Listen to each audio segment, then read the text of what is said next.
Okay, so now we're going to get on to the fuel side. I've already got it installed. I'm going to show you what I did. Okay, so we're underneath the truck. I've got it on jack stands.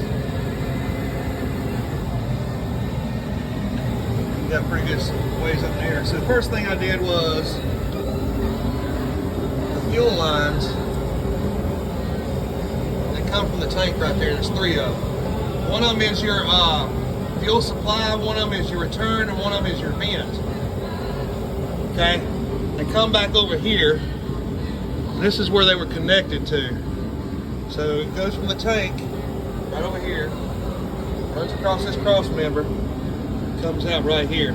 I removed all the original fuel lines and I ran all brand new hoses, even the vent. So I'm gonna label these, but oh, got my light. That one there, that is your actual supply line. This one with the 2 clamps on it is your return. This one is a vent. Okay, the vent, the return, and the vent both run the inside of this frame rail. Okay, supply line comes right here. Okay, so I got supply line right here going out and over the frame rail and coming back in over here.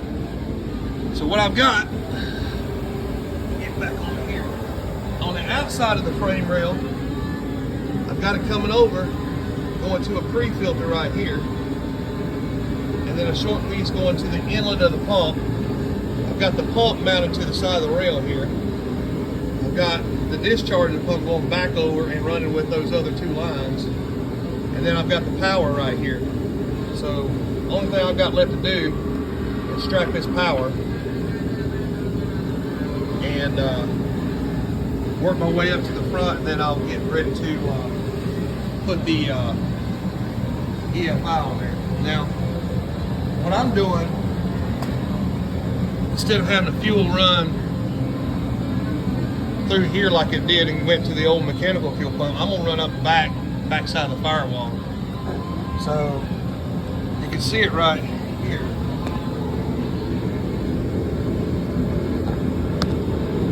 They come off the rail, they come through here, secure right there to the brake line. They turn, secure right there. They turn, secure right there, and then they go up between the transmission and the firewall. And that's where my supply and return is going to be. That's the fuel lines that I pulled out of this truck. They were just all pieced together and just hoses and everything else. So we've got solid lines running all the way back. The fuel pump right there, I'm probably going to build a box and mount a box over that and insulate it. I don't know. Depends on how much noise it makes. But I put it right there for easy access to get to the filter and the fuel pump. So you don't have to actually crawl underneath, you know, deal with the, you know, the exhaust pipe or any of that thing, anything of that nature. So, but yeah, that's what we're going to do. I'm going to strap this electrical up and get up in the engine bay, and I'll show you what we got going on there. Okay, so got my supply and return. My return is marked with black tape here. I hooked them both together. Supply right here. Loop back in, use a little 3303 filter here. Tied it back and return. And then here are my pump wires. I hooked them up to the battery, watched it prime, and watched it flush back into the tank, and listened in the tank, make sure I didn't have any restrictions.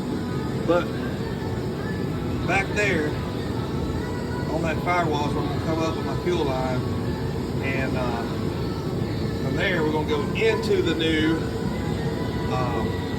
TBI, and then we're going to come out of it, go into a regulator, and go back down to the tank. So the hoses are here.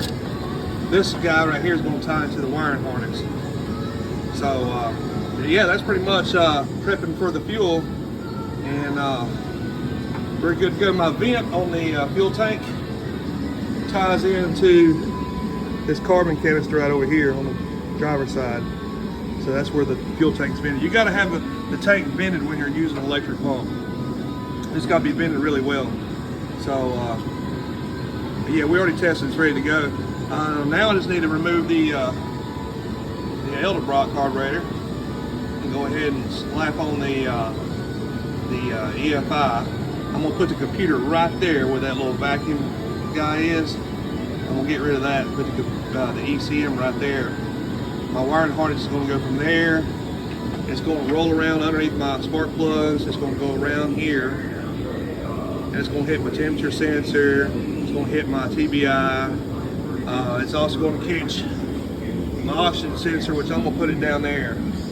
Right after that collector on these long tube headers, I'm gonna put the oxygen sensor down there. So basically the routing of the electrical is gonna go here, around the backside of the valve cover, between the valve cover and the throttle body, over here around the actual intake, back around and drop down. The only wire that I'm gonna have going inside the cab is gonna be the wire to the handheld. So that'll be on the next part. Part 2, you'll see me pull this off and get all this stuff configured. So stay tuned, part 2 is coming up. Thank you.